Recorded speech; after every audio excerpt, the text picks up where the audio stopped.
कैसे कैसे कैसे बदलने की कोशिश करता हूँ, फिर कोई और आ जाता।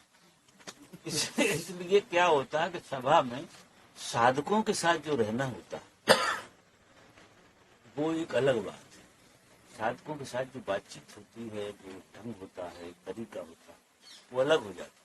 और फिर कोई भुक्कड़ आ जाए तो खेल बदल जाता है, पूरा भारी पड़ जाता है। क्योंकि नेगेटिव एनर्जी पॉजिटिव एनर्जी को बहुत जल्दी चाट जाती है, बहुत जल्दी चाट जाती है।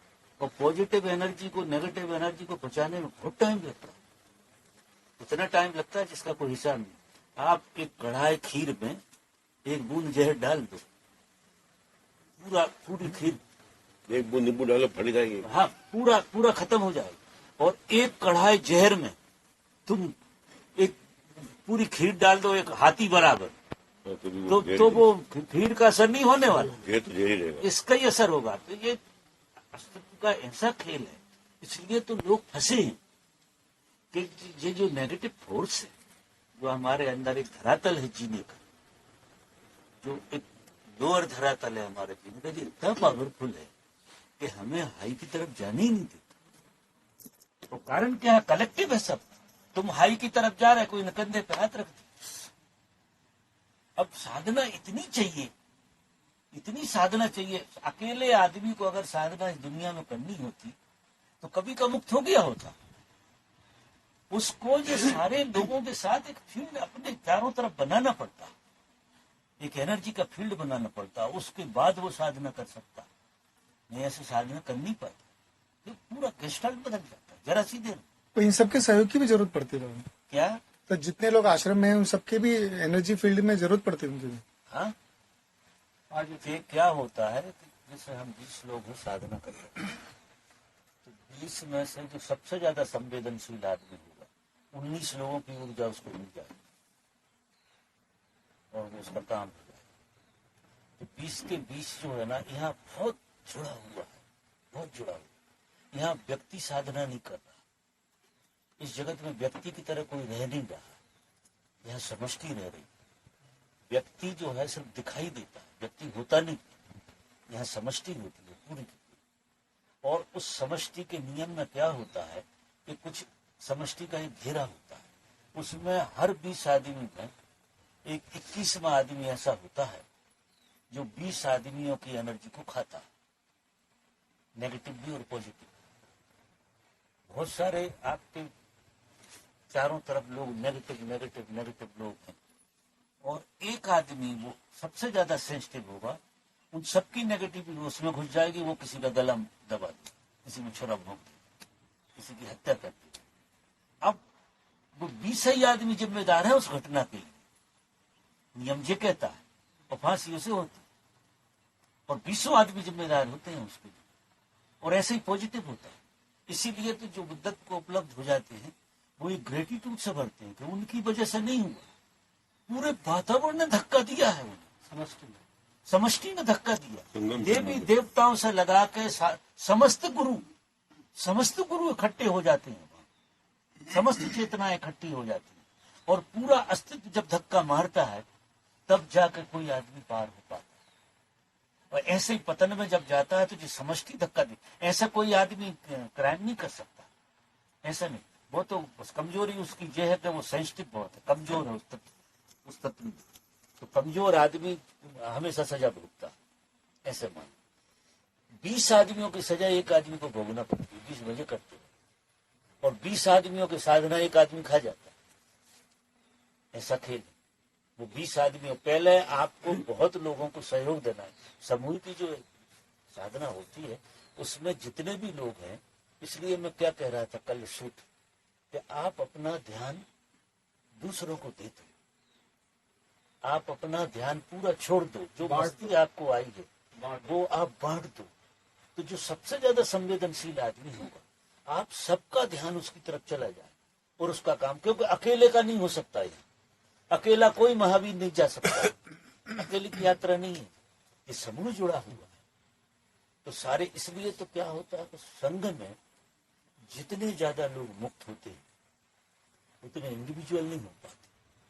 संघ में उनकी स्थिति ऐसी बन जाती है कि वो करीब करीब मुक्ति के करीब पहुंच जाते हैं, फिर अकेले हो जाते हैं और वो काम हो जाता है। बिल्कुल अकेला साधक तो कोई हो ही नहीं पाता, 2-3 लोग तो होते ही हैं कम से कम।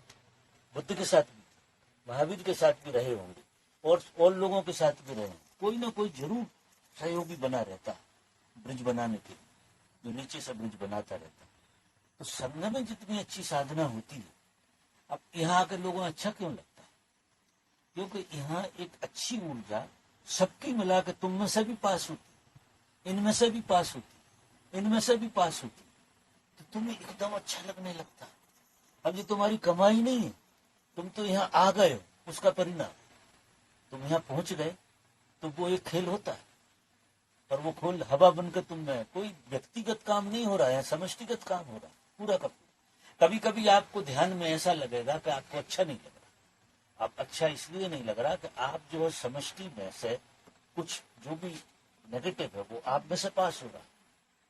कभी कभी आपको ऐसा लगेगा ध्यान बिल्कुल नहीं लग रहा, उस समय भी आपको धैर्य से रहना, कोई चीज आप में से पास हो रही, क्योंकि आप में से नेगेटिव भी पास होगा और पॉजिटिव भी पास होगा। आप पैसेज के अलावा कुछ है ही नहीं, आप सिर्फ पैसेज हैं, आप मात्र पैसेज हैं।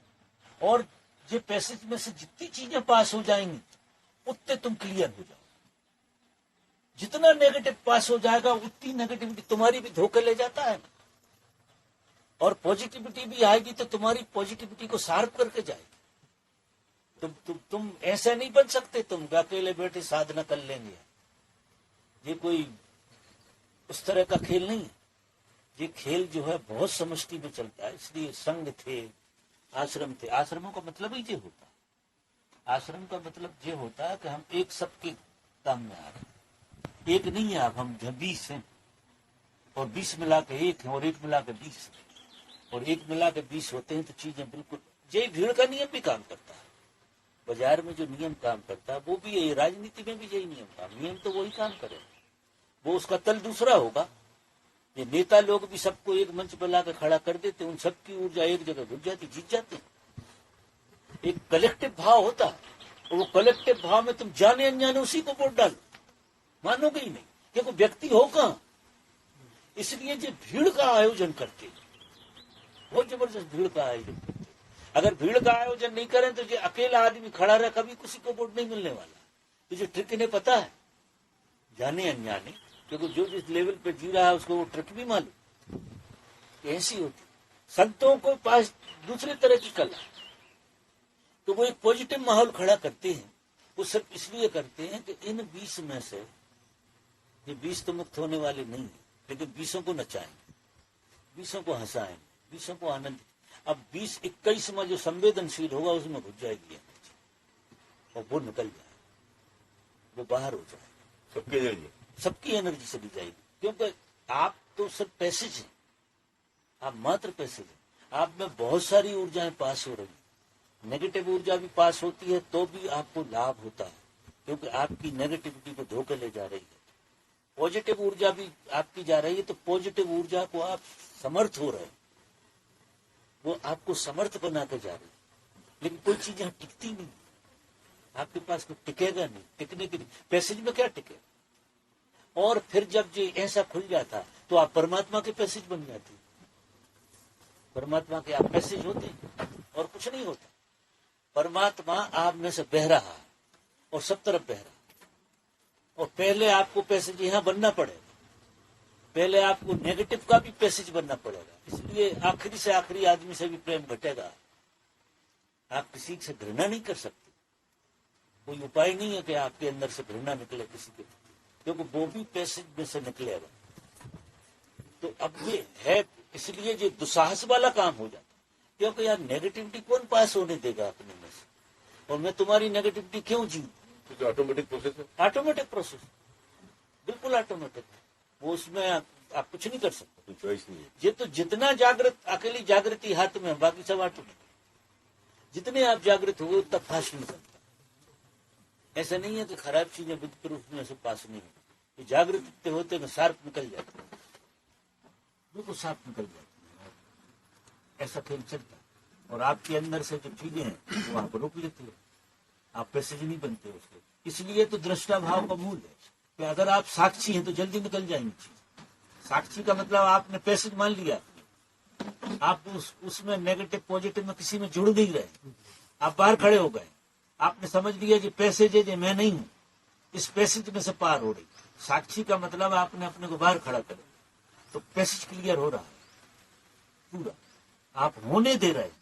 इसलिए धर्म कहता है जो हो रहा है उसे होने देना, साक्षी भाव से होने देना, वो पास हो जाता है। इतने फास्ट पास होगा कि आपको फिर तो अड़चन आएगी ही नहीं जब फास्ट होने लगे। अभी तो क्या है कि तुम अच्छी चीजों को रोकना चाहते, जो रुक कर खराब हो जाती है, और बुरी चीजों को तुम भगाना चाहते, वो भगाने में रुक जाती है। बड़ा विचित्र खेल। जैसे ही तुम उन्हें भगाओगे वैसे भी तुम पकड़ गए, क्योंकि पैसे खत्म हो जाएगा।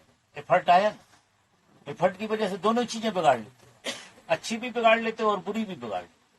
ना तो आपको अच्छी चीज के प्रति एफर्ट करना, ना बुरी चीज के प्रति एफर्ट करना, आपको साक्षी रहे। तो साक्षी है यानी पैसेज में से जा रहा सब कुछ, इस पैसेज में से निकल लेंगे सब कुछ। और ये पैसेज इतना जब क्लियर हो जाएगा, इतना क्लियर हो जाएगा, यही पैसेज परमात्मा का पैसेज होगा। लेकिन पहले तो यहाँ का खेल देखना पड़ेगा। परमात्मा बहुत आखिरी में आदमी को घटता है, जब यहाँ प्रेम घट जाए, सबके प्रति प्रेम से भरे हो आप। क्योंकि अगर सबके प्रति प्रेम से आप नहीं भरे हैं तो उस सत्ता को आप हासिल नहीं कर सकते, कोई उपाय नहीं। तो सबकी नेगेटिविटी के और सब चीजों के लिए आपको पैसेज बनना पड़ेगा। पर आपको सब देखना ही पड़ेगा, आपके घर में क्या हो रहा है सिर्फ आपको देखना है। और परिवार में सबसे ज्यादा होता है जी खेल। परिवार में तो पैसेज नहीं बनते, आप ढाल बनते। परिवार में आपकी नेगेटिविटी निकालने के लिए नेगेटिविटी खड़ी होती है। ये प्रकृति का खेल अक्सर परिवारों में होता है, क्योंकि जिधर मोह होता है उधर नेगेटिविटी होती है। जिनके तुम प्रेम में होते हो उनसे ही घृणा होगी, जिनके मोह में होगे वही कसाय बनेंगे तुम्हारे लिए। तो अब सबसे ज्यादा हमारे रिश्तेदार, हमारे घर के लोग, भाई बहन, कुटुंब, कबीला, परिवार के लोग, इनके हम मोह में पड़े हुए। तो अब मोह में पड़े हुए हैं तो फिर इनका जो अपोजिट रूप है वो पीछे तुमने दबा रखा है, निश्चित ही एक पहलू को पकड़ कर रखा। अगर आप खुल गए तो यही लोग तुम्हें तार देंगे, यही लोग तारेंगे, क्योंकि और ढूंढने नहीं जाना पड़ेगा। इनमें जो भरा है वो तुम में से निकले, तुम में से पास होने दो, आप बैठो पास होने दो। तो आपका बेटा आपको मांझ देगा, बेटी में बहू सास तो गजब मांझती है एक दूसरे, मतलब जो मंजन लगता है ऐसे समझो, गजब का सफाई होती है। यहाँ इस संसार में कोई भी आदमी किसी आदमी से व्यवहार कर रहा है, वो अगर गहरे में देखो तो तुम्हारी सफाई का आयोजन है, इससे ज्यादा नहीं। इसलिए कबीर ने क्या कहा, निंदक नियरे राखिए आंगन कुटी छबाए, बिन पानी सावन बिना निर्बल करत से। बाबा सदगुरु का भी मोह होता है, सदगुरु से भी मोह हो जाता है। मोह हो जाता है, सदगुरु से ही ज्यादा मोह होता है। और सदगुरु का जो मोह है वो भी घृणा में कन्वर्ट होता है। घृणा, क्योंकि मोह का मतलब ये है अपेक्षा। मोह का मतलब ये है कि मुझे इनसे अपेक्षा कि इनको मेरे लिए ऐसा होना चाहिए। और मेरे जैसा आदमी अगर है तो हम आपकी अपेक्षाओं के लिए नहीं बैठे हैं कि आपकी अपेक्षाएं पूरी करें, आपकी अपेक्षाएं तोड़ने बैठे कायदे से। हमसे तो अपेक्षा करो ही मत, लेकिन औरों से भी मत करना। तो ऐसा भी हो सकता है जो आदमी मुझसे भी अपेक्षा करेगा, मुझसे भी घृणा कर सकता है, करेगा। क्योंकि जिधर मोह है वहां अपेक्षा है, और जहां अपेक्षा वहां घृणा आएगी।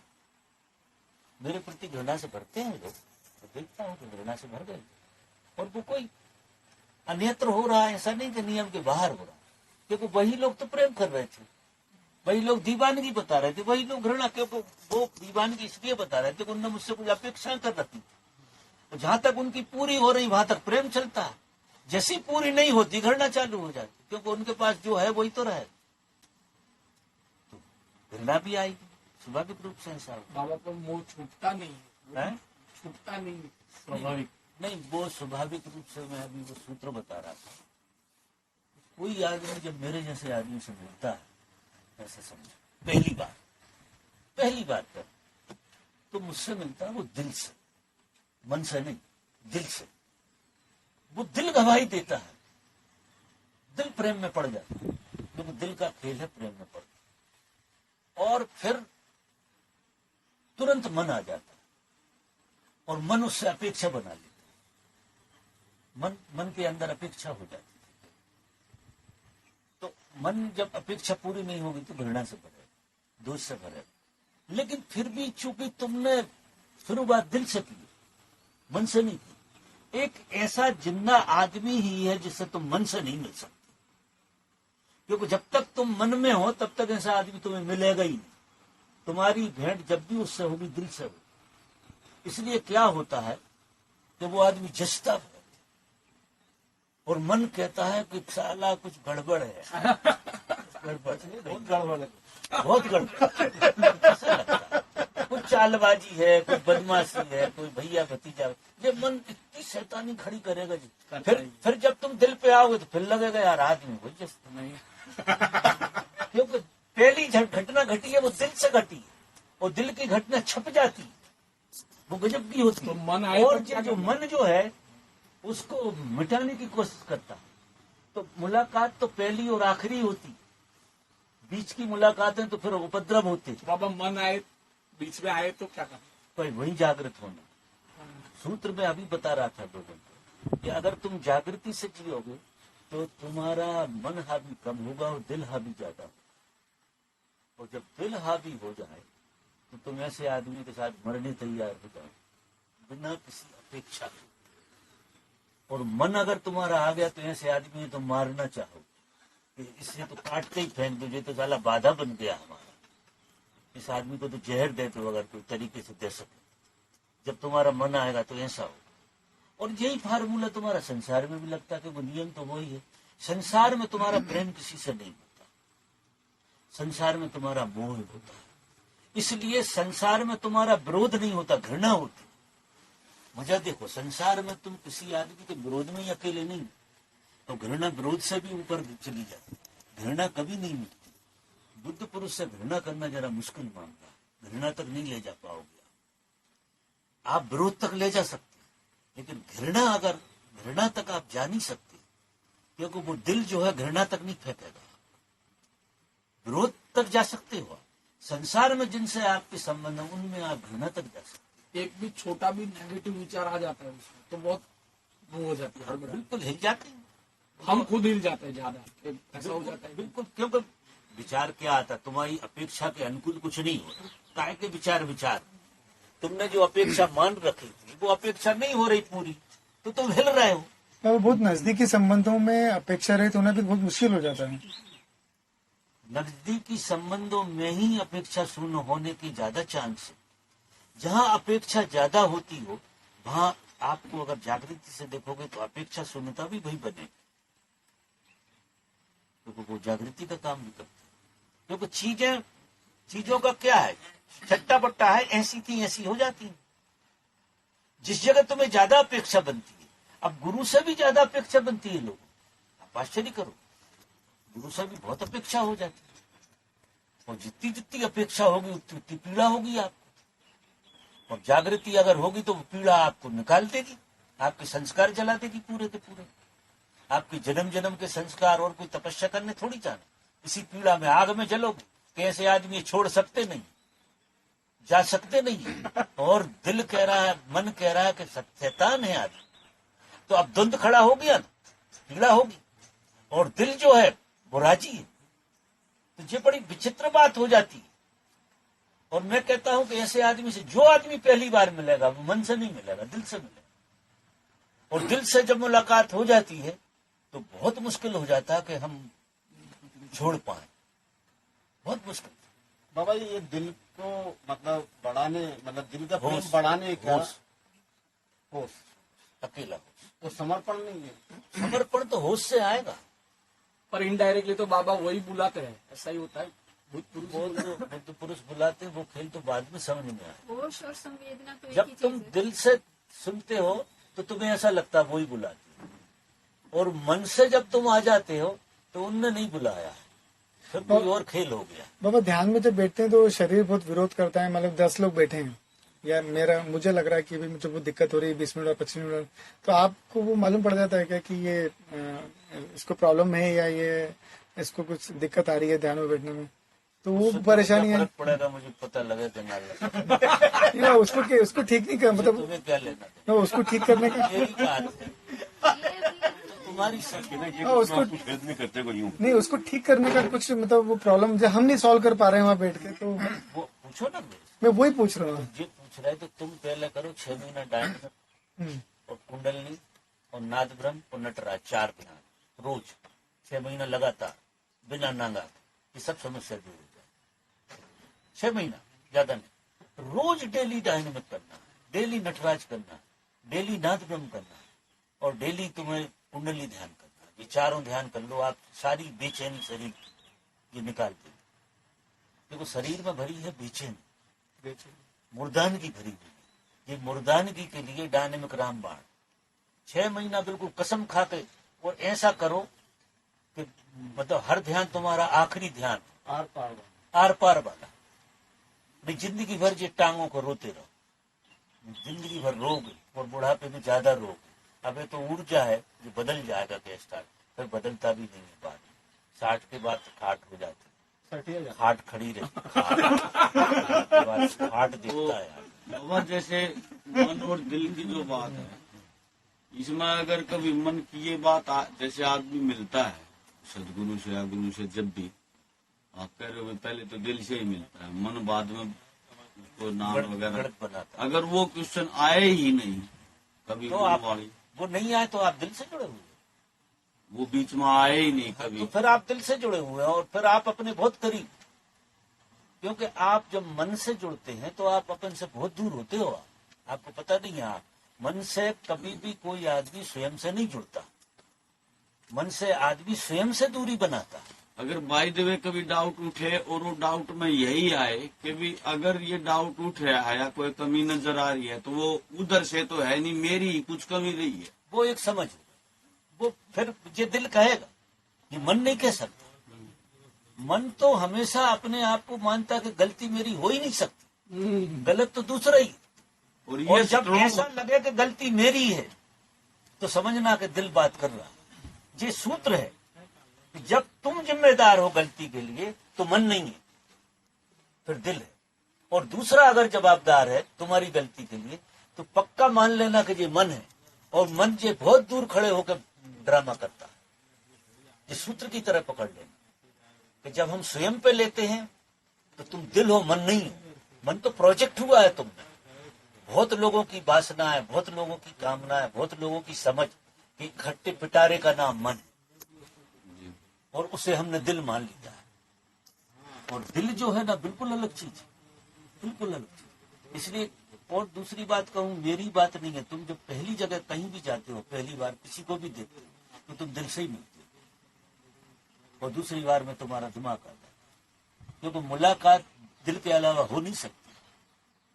पहली बार की मुलाकात तो सबसे ही दिल की होती है, वो छोटी होती बड़ी होती वो अलग बात। फिर मन हावी हो जाता है, और मन हावी हो जाता है तो वो बात ढक जाती है पूरी। कोई जीवंत आदमी से तुम कितने ढक जाओ, तुम्हारी आग 10 साल बाद भी सुलग जाएगी, तुम 10 साल बाद भी लौट सकते हो, 20 साल बाद भी लौट सकते हो, अगले जन्म में भी लौट सकते हो, एक जन्म लग जाए तो भी तुम लौट सकते हो। लेकिन एक बार दिल लग गया, एक बार दिल से जुड़ा हो गया, फिर नहीं लौट, तुम बच नहीं सकते। फिर दिल का जुड़ाव बहुत जन्मों तक चलता है, और मन का जुड़ाव तो 2 मिनट नहीं चलता। दिल का जुड़ाव तो होता है तो फिर होता ही है। हमें जब ओशो से दिल लगा, जब हमने ऐसा जाना कि इस आदमी के साथ मरने जैसा है, जीने जैसा नहीं मरने जैसा, ये आदमी कुछ इतना अच्छा है कि इसके साथ मरना भी कबूल है, जीना तो कबूल है ही, लेकिन मरना भी पड़ा इसके साथ तो भी कबूल। फिर उनकी एक एक पंक्ति और एक एक विधि और एक एक बात का पूरा अनुसरण जीवन का सूत्र जब मिला तो ये लगा कि कई जन्मों से साथ थे, यानी हमारा जो गर्व हुआ है, जिस घर में जिस माँ बाप को चुना वो भी उनकी कृपा थी। क्योंकि हम कैसे माँ बाप चुन सकते थे कि वो माँ बाप के द्वारा हम पैदा हों और हमें ओशो जैसा गुरु मिल जाए। और जो वातावरण चारों तरफ बना था वो भी उनकी कृपा से। जब वो लगा कि अरे यार ये तो खेल कोई गजब का था, ये तो पुराना रहस्य निकला। क्योंकि दिल कोई ऐसी घटना नहीं है आपकी, इसलिए प्रेमियों में भी जब दिल लगता है वे किसी की नहीं सुनते, मरने बटने तैयार हो गए। इस जन्म का होता है दिल जो है बड़ी अद्भुत चीज का नाम, दीवाना कर देती। जैसी दीवानगी मुझ पे ओशो को देख कर छाई, परमात्मा सब पे दे। इतनी दीवानगी के जिसका कोई हिसाब नहीं, परवाना हो गया मैं उस दीवानगी उनके लिए, उनके साथ जलने के लिए, मिटने के लिए। इतनी परवानगी उनके साथ। अब वो देखा खोल के तो वो तो पिटारा लंबा था, तो दिल तो बहुत पहले मिल चुका था, मन ने भटकाया था, भटक गए जन्मों और फिर आके फिर इकट्ठे हो गए। तो ये जो दिल जो है ना मिल जाए किसी से तो फिर मिले बगैर मानेगा नहीं। और कोई कितना ही भटक जाए, हम तो बहुत आश्वस्त रहते हैं लोग, कई लोग हमसे भी नेगेटिव हो जाते हैं, 10-10 साल तक बात नहीं करते, चले जाते हैं। तो हमें मालूम है लौट के आ ही जाए, क्योंकि हमारा उनका मन का संबंध ही नहीं, दिल का संबंध है। दिल का संबंध समय की सीमा में नहीं होता, और जब दिल में आएंगे वे तुरंत मुलाकात हो जाएगी। ऐसा, और इस जन्म में ना मिले तो आगे मिलेंगे, मेरे जैसे किसी और आदमी को मिलेंगे, जरूरी नहीं है कि मुझसे मिले। लेकिन दिल अद्भुत चीज का नाम है जो आपके पास है।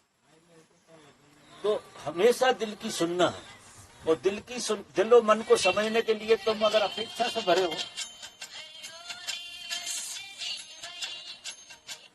हेलो,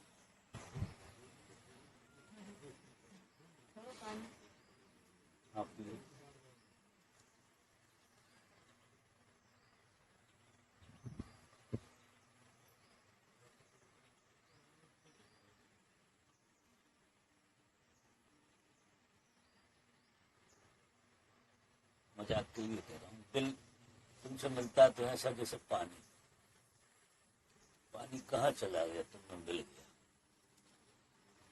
गया कभी पिया और तुमने मिल गया। दिल जब मिलता है तो दिल, मुलाकात जिससे होती दिल हो जाता। दिल से मिलता है तो दो नहीं रहते थे। उदाहरण और मजाक में कह रहा हूँ, मन है चाय चाय है ना, चाय चाय पियोगे तो पूरी मिलेगी नहीं तुमसे, बाहर फिकेगी। तो अब चाय पीना में पानी पीना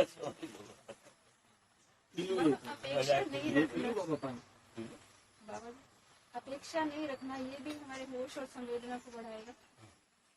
नहीं, देखो जी, अपेक्षा रखना तो नहीं रखना तुम्हारे हाथ में नहीं। मनुष्य के हाथ में केवल एक ही चीज है, एक साधे सब सदे, सब साधे सब जाए। तुम कुछ नहीं संभाल सकते अपना, सिर्फ होश संभाल सकते। बाबा दिमाग कितना भी जो भी कर ले, मगर हम ना छूटे तो चले। गंदा विचार आ गया, अच्छा आ गया, सब आ गया तो सब आए तो चले ना ऐसा। जिससे प्रेम करोगे उसके प्रति गंदे विचार नहीं आए। हाँ बस स्वाभाविक होता है। वही चल रहा है। इसमें कोई नई बुराई नहीं, अब बस। ऐसा होता है। तो मेरा कहने का मतलब ये है, जो कह रहा था कि आप टुकड़ों में संवारने की कोशिश, ये हो जाएगा कर्म, ये हो जाएगा चरित्र। ये बहुत ऊपर की लेवल के ढंग है कि हम अपेक्षा ना करें, हम सदाचार करें, हम दूसरों को न सताएं, हम ऐसा, ये कोई से नहीं होने वाला है। तो सबसे ज्यादा संबंध इसी चीज से खराब होते हैं कि अपेक्षा जुड़ी रहती है। हम ये कह रहे हैं कि तुम अपेक्षा की बात छोड़ दो, तुम तो बेहोशी मिटाओ। क्योंकि एक साथ है सब सदे, ये सारी चीजें होश से मिटेंगी। तुम चाह रहे हो कि टुकड़ों में इन्हें मिटा लो, तो निंदा स्थिति कर करके मर जाओगे। तुम्हारी भी करोगे और दूसरों की भी करोगे। तुम तुम्हारे भीतर भी निंदा स्थिति डालोगे और दूसरों की निंदा स्थिति में पड़े रहोगे, और ये कभी निदान नहीं निकलने वाला। देखो, सोया हुआ आदमी सपना देख रहा है, सपने में क्या भला और क्या बुरा, वो बिल्कुल उसका निदान हो नहीं सकता। जागृति में तुम्हें कुछ करना थोड़ी पड़ता है, तुमसे अपेक्षा होगी ही नहीं। तुम घृणा कर ही नहीं सकते, और जब ही मजा आएगा जब तुम कर ही नहीं सकते। तो मूल रूप से जो तुम्हारे हाथ में वो तो तुम पकड़ने की कोशिश नहीं करते, और कहते हो अपेक्षाएं ना हो। अरे तुम अपेक्षाएं तुम्हारे बावजूद होती तुम खाक सुधारोगे उन्हें? वे तो होंगी, ये अंधेरे में से निकल रही है। वो अंधेरे में से जो चीजें निकल रही उनका निदान नहीं। देखो अभी तुम इस रास्ते से रात के जाओ, रात में तो जब काली अंधेरी रात में तुम यहां से वहां जाओगे तो तुम्हारा मन जो है 20 नेगेटिव चीजें खड़ी करेगा। पांव ना टकरा जाए, बिच्छू ना आ जाए, भूत ना आ जाए, सांप ना आ जाए। अब भी कोई चीजें अस्तित्व में नहीं है, अस्तित्व वहां है ही नहीं, लेकिन तुम्हारा मन ने क्या अंधेरे के कारण प्रोजेक्ट कर दिया।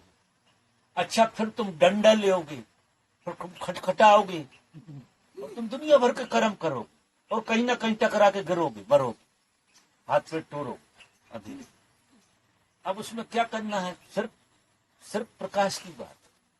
अगर आपके पास प्रकाश है तो वही जगह है। वे सांप और भूत थे क्या प्रकाश से भी भग गए? इसका मतलब भी थे नहीं। ये जितनी चीजें तुम कह रहे हो, ईर्षा, द्वेष, वासना, ये सब चीजें तुम्हारे अंधेरे के कारण ऐसे ही पैदा हो गई। ये है थोड़ी। मजा ये है कि ये है नहीं है। एक आश्चर्य लगता है कभी कभी महापुरुषों के लिए, आश्चर्य लगता है कि जो चीजें है नहीं है वो अंधेरे में तुमने मान ली। तुम्हारी पत्नी भी तुमने अंधेरे में ही मानी, तुम्हारे भाई बंधु भी तुमने अंधेरे में, तुम्हारा धन पैसा जायदाद ये सब अंधेरे की मान्यता है, पॉजिटिव मान्यता है और नेगेटिव मान्यता है, लेकिन ये सब अंधेरे की मान्यता है। अब तुम इनसे छूटना चाहते हो कि हम बच्चा छोड़ देते, हम पत्नी छोड़ देते, तुम छोड़ दोगे और तुम बैठो अंधेरे में और तुम कहो कि हम तो भूत प्रेत से मुक्त हो जाएंगे, सांप कहां से आएगा, और रहो अंधेरे में। तो तुम कितना ही समझाना अपने आप को कि सांप नहीं आएगा, और कोई रास्ते में वो बेल मिल जाएगी ना, उसमें पांव फंस जाएगा सांप ही था वो। और वो सांप ही था, और अगर कांटा लग गया तो जैसा लगे काट भी लिया, ऐसी स्थिति हो जाएगी। तो ये जो तुम्हारी वासनाएं हैं, ये अपेक्षाएं जिन्हें तुम कह रहे हो, ये है नहीं है। मजा तो ये अंधेरे में रह रहे इसलिए भासती, ये ऐसी भासती जैसे तुम रात के नींद में सोते हो, सपने में क्या क्या भासता है तुम्हें, और वो सत्य नहीं लगता क्या? वो सत्य नहीं लगता, हर चीज सत्य लगती है। ये भी भैया नींद में सपना देख रहे हो, और उसमें जो सांप बिच्छू सब पैदा कर लिए तुमने, हो गए, क्योंकि अंधेरे आते ही जो सब चीजें प्रकट होती हैं तुम्हारे भीतर। तुम अंधेरे में जो नदी पे चले जाओ जरा रात के, देखना कितनी चीजें प्रकट कर लोगे आप, कर लोगे कि नहीं? वो ही दिन में जाके देख लो तुम, और रात के जाके देखो, इतनी चीजें प्रकट कर लोगे जिसका कोई हिसाब नहीं। और कुछ का कुछ अर्थ लगाओगे, वो सांस की धड़कन बढ़ जाए, कभी कोई उपद्रव हो जाए, हो सकता है हार्ट अटैक आ जाए, और वो चीज, अब ये चीजें भी तुम्हें हार्ट अटैक दे रही। तुम्हारा बेटा, तुम्हारी बेटी, तुम्हारा परिवार, तुम्हारे मित्र, तुम्हारे दुश्मन, तुम्हारा धन, ये तुमने सपने में खड़ी की है चीजें, और इनसे तुम मुक्त होना चाहते। इनसे तुम सपने में रहकर सपने की चीजों से कोई मुक्त हो सकता है? आप बताओ। जैसे मैं उदाहरण दे रहा हूं, अंधेरे में जब जाओगे तो ये चीजें अटैक करेंगी, क्योंकि अंधेरे में चित्त का स्वभाव है कि वो नेगेटिव चीजें खड़ी करता है। तुम बेहोशी में रहोगे तो ये जो ममता मोह जो है ना, ये इनका स्वभाव है, वो खड़ी होंगी। इनको इस तरह से कोई आदमी नहीं भूल सकता, कितनी साधना करे। होश के अलावा तुम्हें प्रकाश जलाना पड़ेगा, तुम्हें होश का प्रकाश तुमने जैसे ही आएगा, ये सब चीजें जैसे थी नहीं।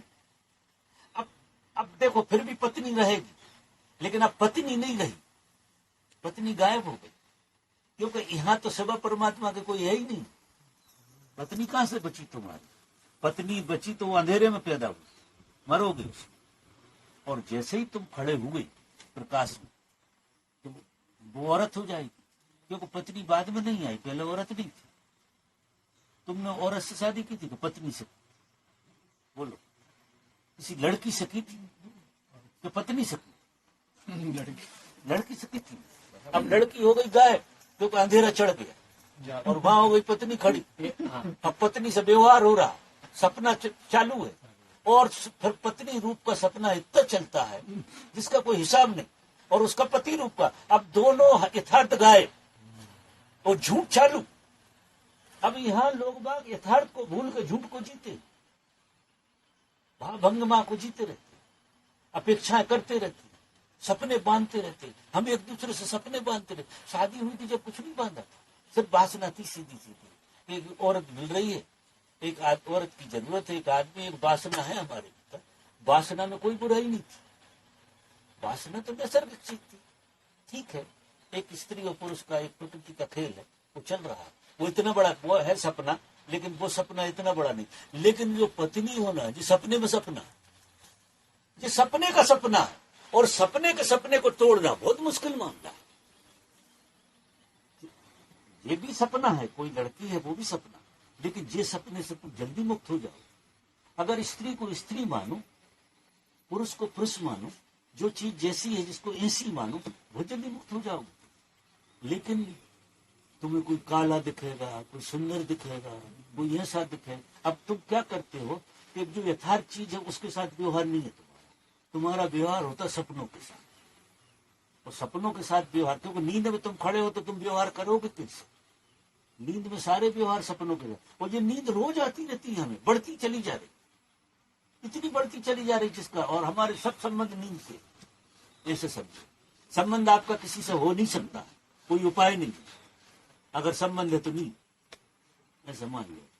तो नींद में सारे, तो अब इनसे तुम फुटकर न पड़ सकते हो। तुम सब जागृत हो। तो इनने जो बात कही तो करो, 6 महीना ध्यान करो, तुम कल से शुरू हो जाओ। 6 महीना 4 ध्यान करो। मैं 5 करता था, एक छोड़ दिया। मैंने 5 ध्यान किए रोज, डेली बिना ना। सवेरे 6 बजे से लगाकर रात के 10 बजे तक 5 ध्यान डेली करना चाहिए, क्योंकि वो तो तय ही हो गया कि मरना इस आदमी के। तो इस आदमी ने जो बताया वो करना, बात खत्म। वो 30 साल की उम्र थी, फटाका फूट गया। 30 साल की उम्र, आगे गाड़ी जा ही नहीं पा। और ऐसी विचारती परिस्थितियों में जिसका कोई हिसाब, परिस्थितियां बिल्कुल उल्टी, इतनी उल्टी का कोई सोच नहीं सकता। यहाँ जितने लोग आप बैठे 100 गुनी पॉजिटिव स्थितियां हैं आप साधना के लिए, और वो मेरी पॉजिटिव नेगेटिव स्थिति इतना काम कर गई जिसका कोई हिसाब नहीं। शायद वो पॉजिटिव होती तो मैं इतना उपद्रव कर नहीं पा। वो तो पैदा ही उनने किया था, उनकी कृपा से पैदा हुआ, उस घर में पैदा हुआ, उस कुल में पैदा हुआ, और दुनिया भर के उपद्रव लग गए उसके साथ। और पत्नी बच्चे तो ऐसी जबरदस्त उदम वासना थी कि बच्चों को ढेर लगता। करोगे क्या? एकदम लाल था पूरा का पूरा, कुछ दिखता थोड़ी था। वो तो ओशो न मिलते तो मैं पता नहीं क्या हो जाता। ओशो न मिलते तो मैं शायद उल्टा भी हो सकता। तो ओशो ने क्या हुआ, सीधा पुराना संबंध था तो इस तरफ खींच दिया, पूरा खेल बदल दिया। 30 साल की उम्र में मैंने जिंदगी के हर आयाम को जीत लिया। ऐसे समय बाहर की जगह सब जी लिया, जो हो सकता है वो सब कर लिया था। 30 साल इतना फास्ट जी लिया। ऊर्जा इतनी थी कि हर खेल को खेलना, हर डायमेंशन को जीना। ऊर्जा इतनी थी, क्योंकि वो तो आ तो वहां से रही थी, तो उनने वो सचेतन करते थे कि उनके होने से ही सब हो रहा था आपके साथ। जो तो बाद में पता लगा, पहले थोड़ी पता था हमें। तो रहस्य बाद में कृपा थी, हर आयाम में से गुजारना था। तो हर आयाम में से, और सदगुरु आपको हर आयाम में से गुजार भी रहा, सभी गुजार। तो 5 ध्यान में तो पूरा दिन लगता हुआ, पूरा दिन काम तो था ही नहीं। उस समय मैं था सर्विस में, तो बड़ा कोई योग संयोग बनता है तो टाइम कम होता है। हाँ, मेरा जो इंजीनियर था वो कहने लगा कि उसने गेरुआ रंग के कपड़ा पहना और ऐसा देखा, बहुत भला आदमी आया था, दारू खूब पीता था। जो हमारे एसी वैसी और सब आए वो कंप्लेंट कर, मैं तो मन में रहता था, मुझे जाने ही नहीं है, नौकरी पे ही नहीं जा। तो वो इंजीनियर कर रहा, अपन सब पापी साले, सब पाप कर रहे हैं। ये एक आदमी बहुत बढ़िया लगता है मुझे, जैसे मच्छर। मुझसे उसने जो कह रही थी, यार देखो कि तुम तनख्वाह देते हैं तो गलत काम मत करना, मैं तो प्रॉमिस करता, तुम्हें जहाँ जाना हो, जहाँ सगरों में जाना हो, कहीं भी जाओ, जो करना हो वो करो। अब हमारा सुपरविजन का काम था, ठेकेदारों के काम, इसका बाहर के काम जा रहा, तो हम पेड़ों के नीचे कई जगह वो बना लेते थे सब। तो फिर ध्यान चल हाँ, और वहाँ हमें क्या देखना किसी का काम, जो कर रहे हो करो। और दिन भर साधना करनी, शाम को घर आ गए, घर में तो रहना नहीं। तो किसी भी पेड़ के इतने चबूतरे बनवा दिए थे मैंने, इस पेड़ के नीचे उस पेड़, जोन साइट थी सब जगह पुतवा दी। हम कोई नदी में नहा लिया, वहीं पार्टी बन गई। 2 आदमी कहा जाओ रे लेके आओ सामान, पार्टी बना दी, खा ली, तो दिन भर साधना चल रही। तो वो सब सहयोग देखो, वो ऐसा कोई डिपार्टमेंट मिल गया, ऐसे लोग मिल गए, वो अधिकारी इतने बढ़िया मिल गए, तो उनने मुझे साल भर छेड़ा ही नहीं। उन्होंने कहा कि तुम जो कर रहे हो करते रहो, आपको पहली तारीख रह जाना पैसा मिल जाएगा। तो कुदरत का खेल था ये कुदरती, बहुत बड़ी बात है। ये कुदरत जब सहयोग करती है ना किसी को, तो बहुत गजब की। ऐसे और ही एक सहयोग- बार क्या हुआ कि सारी साइट मेरी जानी हुई थी, मैं पुराना था, और ऐसी को कोई इंस्पेक्शन करने जाना था। तो उसने कहा कि कौन है पुराना, बुलाया मुझे, तो उनको बुलाओ। मैं गया, मैं मौन में रहूं, मैं चला तो गया लेकिन मौन में बोलता नहीं। अब वो ऐसी तो लाल हो गई, उसकी जीप में बैठा, एग्जीक्यूटिव इंजीनियर बैठा, असिस्टेंट इंजीनियर बैठा, और मैं भी बैठा, और वो ऐसी लाल हो गया कि यार जी कोई बात हुई। तो साहब ने समझा, देखो तो साहब आपको जगह पे ले जाएगा जी, बता देगा, बोलने से क्या लेना देना है। सो नहीं बोल रहा तो नहीं बोल रहा। मैंने कहा सारी नौकरी आज चली जाए, मुझे नहीं बोलनी, आज चली जाए नौकरी, क्या बिगड़ेगा, नौकरी चली जाए, लेकिन मुझे बोलना। अब आप देखो, मैंने ऐसे बहुत दाव लगाया और इतने पॉजिटिव काम हुए जिसका कोई हिसाब, रिस्क खूब ली, ऐसी कई रिस्क ली है मैंने। जब ठेकेदारी में भी बिल्डिंग में बनाता था, तो मैं एन मौके छोड़ के भग जाता था, जो होगा। क्योंकि वो आग तो दूसरी लगी, वो ओशो की कोई आग ऐसी लग गई कि कुछ पूछो। अब तो मैं बहुत लाड़ में जीता हूँ। साधना जब करता था तो खाना माना जी सब जो, फिर बाद में मैंने सब खाना माना शुरू कर दिया।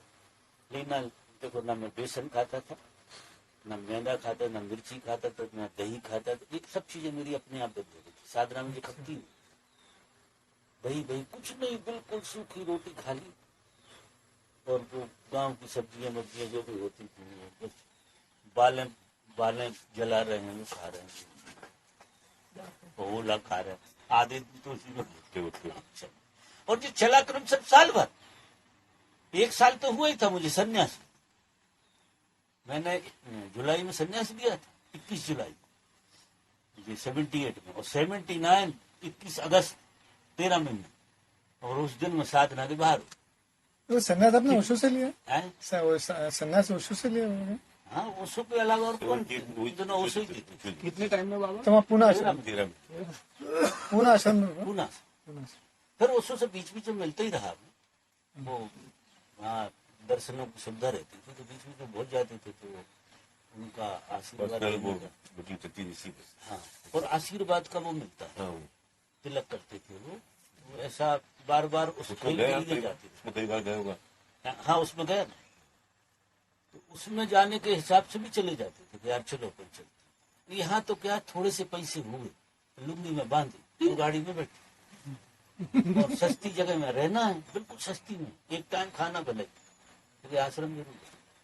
वो आश्रम में वो मुक्ता बैठी थी, उन्होंने कहा यार पैसे वैसे अच्छा कि फ्री में था, आश्रम में 5 फ्री बना, जाओ आराम से।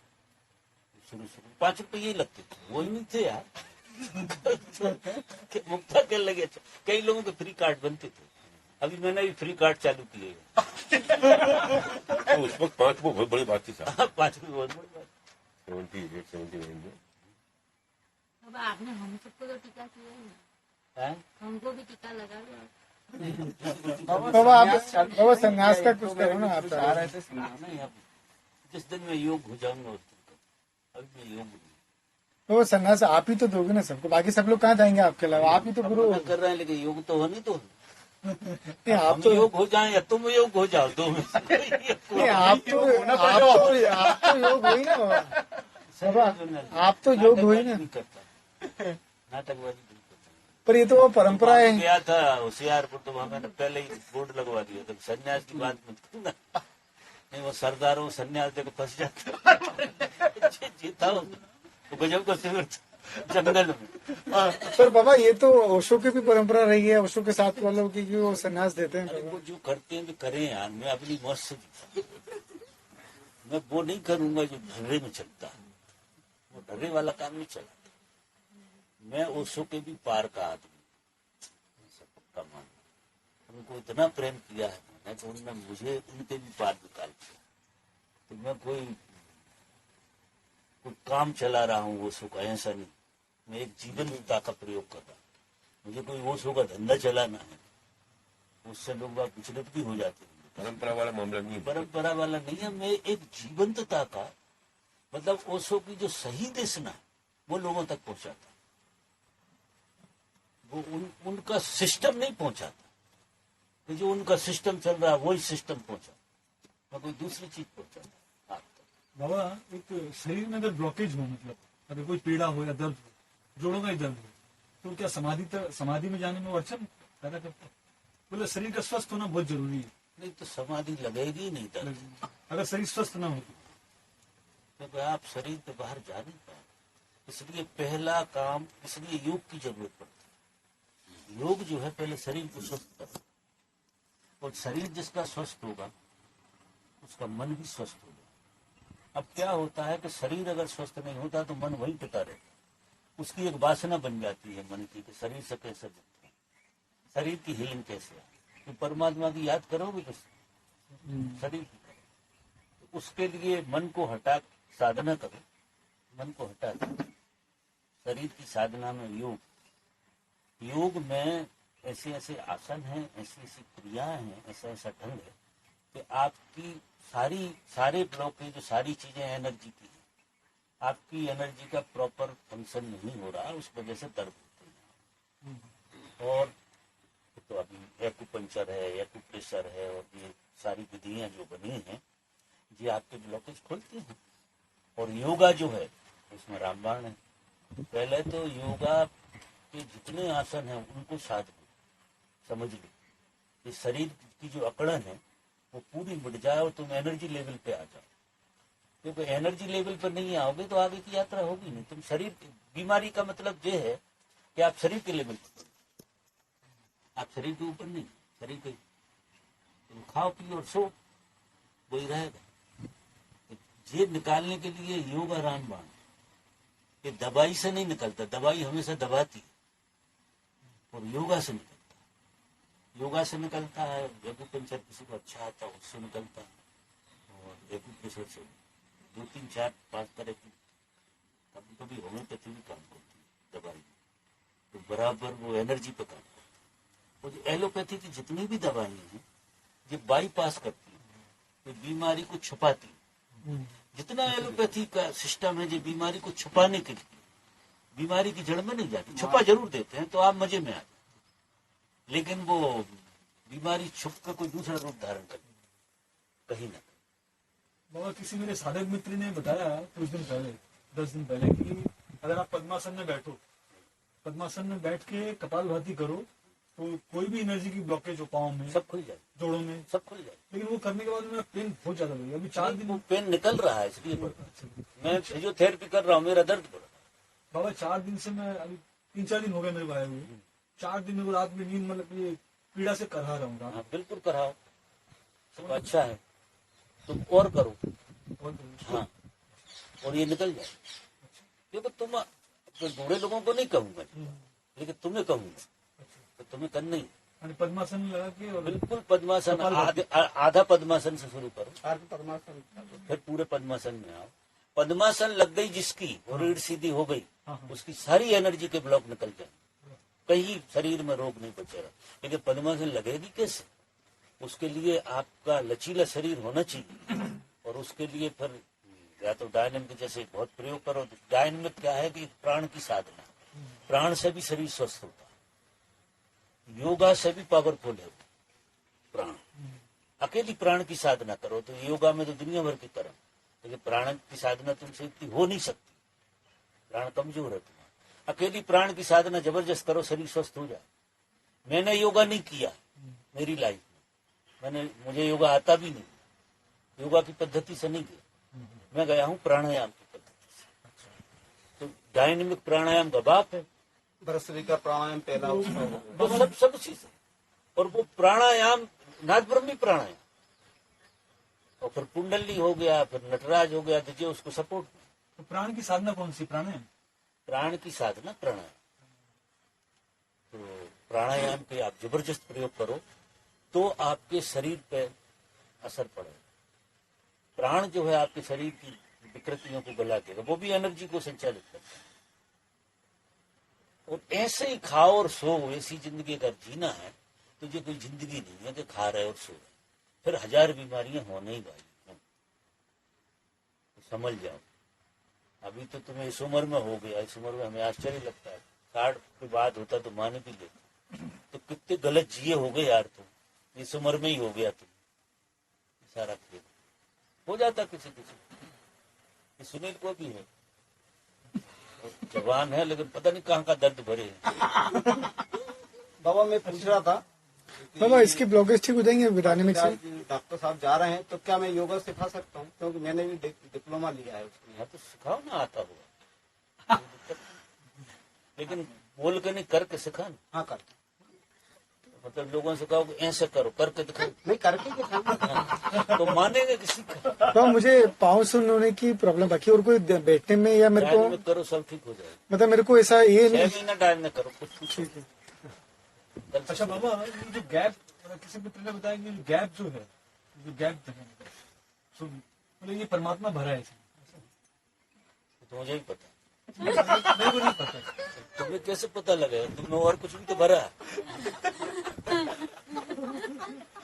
ये मतलब आकाश हुआ था ना, हैं? आकाश ये आकाश जैसा दिख रहा है, ये आकाश ही नहीं, ये खाली तुम्हें तो खाली दिखता, लेकिन ये भरा हुआ।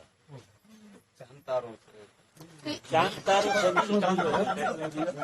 तारों से भी ऐसी अद्भुत चीज से भरा हुआ है, ऐसी अद्भुत चीज से भरा है कि जिसका नाम हम परमात्मा ही कह सकते हैं। ये खाली नहीं है, ये भरा हुआ।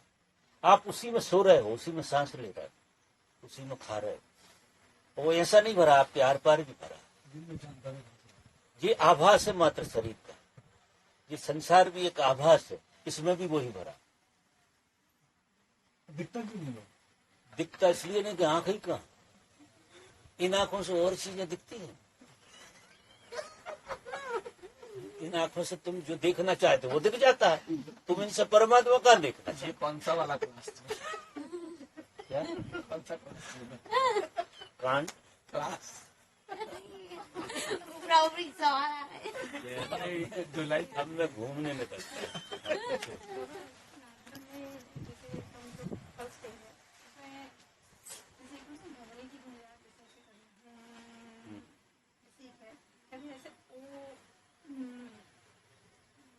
नहीं उसे बिगाड़ो मत। नाक से ओम, मुंह से नहीं होता नाक। मुंह का उपयोग बिल्कुल नहीं करना नाक में। मुंह बिल्कुल बंद रहेगा, होंठ बिल्कुल ऐसे रहे। ओम बोलना नहीं, वो है एक गुंजन, वो ऐसे किया जाता है।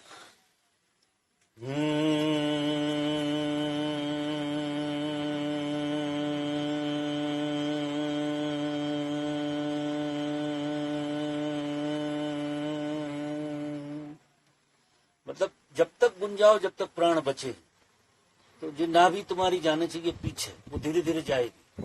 तो नाक से ही श्वास लेनी और नाक से ही छोड़नी। अगर मुंह से करोगे तो आपका पूरा सिस्टम गलत होगा। आप फिर ध्यान नहीं कर रहे, कुछ और तरकीब लगा रहे हो। ओम नहीं कहना उसको, हुंकार की गुंजार। वो ऐसी है जैसे घंटा बजाते हैं और बाद में जो गुंजार होता है वो।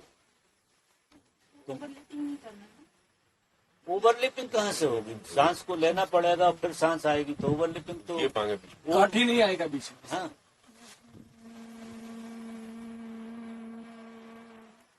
नहीं, फिर मुंह से सांस ली ना, मुंह खोलना ही नहीं है। मुंह नहीं खोलना। मुंह अगर खोल लिया आपने तो पूरा सूत्र बिगड़ गया। हाँ, मुंह खोलने का काम नहीं है वो। असली में खोलता है ये गुंजन यहाँ होता है। पहले यहाँ होगा, फिर आपके कंठ में होगा, फिर आपके हृदय में होगा, फिर आपकी नाभि तक आ जाए।